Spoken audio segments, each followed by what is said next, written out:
Receba nossos vídeos pelo WhatsApp. Link do grupo fechado na descrição.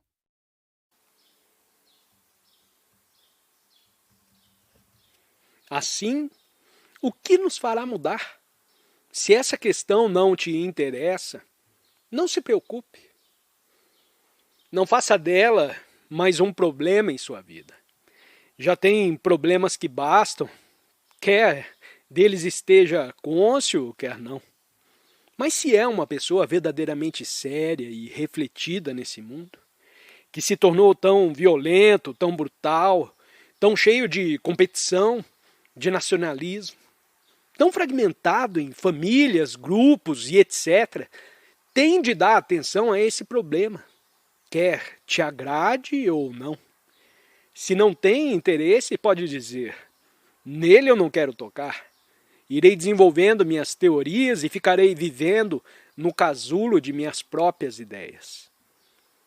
Mas se sente verdadeiro interesse, te cabe descobrir o que fará cada um de nós mudar. Mudar no centro. O que promoverá uma revolução no âmago de nosso ser. Não podemos cuidar de coisas triviais, se deve viajar de terceira ou de primeira classe, ou de avião, ou tomar uma só refeição por dia, ou andar de tanga, quando estamos em presença de um problema imenso. O que nos faz mudar? E desejamos mudar no centro? O centro é a essência mesma do prazer. Para termos prazer, estamos dispostos a fazer qualquer coisa, a crer em qualquer coisa, a lutar por qualquer causa, a nos ajustar a qualquer padrão, contanto que seja agradável, contanto que nos convenha, que nos dê uma certa posição, uma certa satisfação, um certo preenchimento. Não rejeite precipitadamente essa questão do prazer, pois afinal de contas, é nele que se baseiam todas as atividades, no prazer. Gosto de uma certa teoria, de uma certa fórmula, e atuo de acordo com ela. Porque gosto dela, ela me interessa, a acho atraente e creio nela. Ou ainda, rejeito e adoto outra. E opera de novo o mesmo princípio. Ou rejeito o prazer dizendo, devo me privar completamente de prazeres na minha vida. E começo a me forçar, a me torturar, para não ter reações de prazer, sendo isso o que se chama conduta religiosa. Pode dar ao prazer o nome que quiser, designá-lo com uma sonora palavra sânscrita ou latina, ou cobrir essa ideia com uma camada de tinta, tentar destruí-la, libertar-se dela sem ter compreendido a estrutura do prazer. Assim, pois, o que poderá mudar-nos, a vocês e a mim, como entes humanos, viventes nesse mundo terrível, que nada tem de ilusório, porém é terrivelmente real, indizivelmente brutal e totalmente insensível? O que poderá mudar-nos radicalmente, na base da estrutura do prazer e do desejo de evitar tudo quanto é doloroso? Crê em Deus porque isso te dá prazer, um sentimento de segurança, de certa estabilidade. Ou se não crê em Deus, isso também te proporciona uma outra espécie de prazer. Toda a estrutura, portanto, se baseia no prazer. Como pode, como ente humano, promover uma mudança que não seja uma nova forma de prazer? Temos, pois, de examinar a natureza do prazer sem tentar destroçá-lo ou transformá-lo, ou procurar para ele um substituto.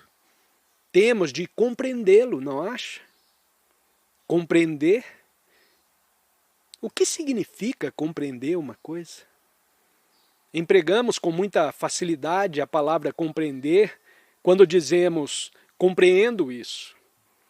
Um estudante dirá, compreendo esse problema de matemática, compreendo a natureza dos entes humanos, a estrutura da sociedade ou do governo e etc. Mas nós estamos dando à palavra compreender um diferente sentido. Estamos a empregá-la não intelectualmente, não emocionalmente. A compreensão intelectual de determinada coisa, por certo, não é a verdadeira compreensão. Quando temos um problema sobremodo sério como esse, dele não podemos nos aproximar intelectualmente, porquanto o intelecto é apenas um fragmento do ser humano total. É um segmento, uma seção da estrutura humana. A compreensão intelectual é uma compreensão destrutiva, porque significa que estamos tratando de um problema imenso e complicado com um fragmento de nosso ser, o intelecto. Ou quando se agita emocionalmente, quando é sentimentalmente atingido por alguma coisa, isso também é parcial. Portanto, não há aí nenhuma compreensão. Só há compreensão quando o intelecto, as emoções, os nervos, os ouvidos, os olhos, tudo está a reagir totalmente ao problema. Quando o seu ser inteiro, como quer que seja esse ser inteiro, pequenino, mesquinho, estúpido, estreito e superficial, reage ao problema totalmente, há então possibilidade de compreendê-lo. Essa própria compreensão é ação. Não há primeiro a compreensão e depois a ação. Eu espero que isso esteja claro. Quer dizer, estamos considerando o problema totalmente e não fragmentariamente. E o problema é esse. Como pode a mente humana, como pode o ser humano, que é tão complexo, compreender um problema complexo? Deve-se também perceber que a ação não difere da compreensão, que não se trata de duas coisas separadas. Ao compreender que um certo objeto é uma serpente venenosa, dele me afasto. Não há primeiro compreendê-lo e depois me afastar dele. A coisa em si é perigosa e a compreensão do perigo me faz agir. Portanto, a ação é total e não parcial e fragmentária. Você, como ser humano, é uma entidade extremamente complexa. Há não só a mente consciente, educada, experiente, o cérebro dotado de consciência superficial e que se aplica às atividades diárias, o trabalho no escritório, a vida familiar e etc. Mas também, profundamente, existe o inconsciente, que é racial, comunal, tradicional, que é o passado e toda a história da civilização em que vive. Se educa e atua um ente humano. Impede, pois, compreender a estrutura total e não parte dela. Não se deve dizer, primeiro compreenderei o inconsciente ou o consciente e pouco a pouco depois juntarei todas as partes e as verei como um todo. Senhores, espero que estejamos aqui em comunhão.